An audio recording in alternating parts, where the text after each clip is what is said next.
মিতালি পরিবহনের একটি চলন্ত বাস থেকে ফেলে দেওয়া হয়েছে এই দুই যাত্রীকে। তারা অচেতন ছিল, শ্বাস প্রশ্বাস চলছিল, একজন নড়াচড়াও করছিলেন। দুজনের মধ্যে একজনের বাড়ি খুলনায় বলে তার কাছে থাকা মোবাইল থেকে জানা গেছে।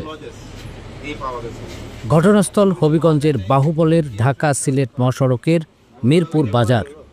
24 মে শনিবার দুপুরের ঘটনা। প্রত্যক্ষদর্শীরা বলছেন, মিতালি পরিবহনের চলন্ত একটি বাস মিরপুর বাজারে এসে গতি কমিয়ে দুই যাত্রীকে ফেলে দিয়ে চলে যায়।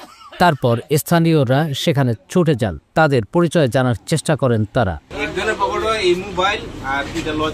অচেতন দুজনের একজন শেখ আরিফুর রহমান মিঠু, বছর 48-এর এই ব্যক্তির বাড়ি খুলনার খালিশপুরের বৈকালী গ্রাম। শেখ মিঠুর কাছে থাকা ফোনে তার ছেলের নম্বরে ফোন দিয়ে পরিচয় জানা যায়।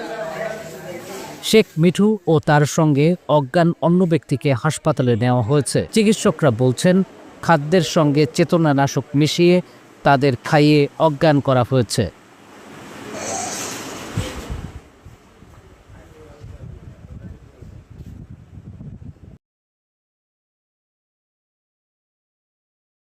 ওয়ালটন আবারও মিলিনিয়ার অফারে ওয়ালটন ফ্রিজ কিনে আপনিও হয়ে যেতে পারেন মিলিয়নিয়ার।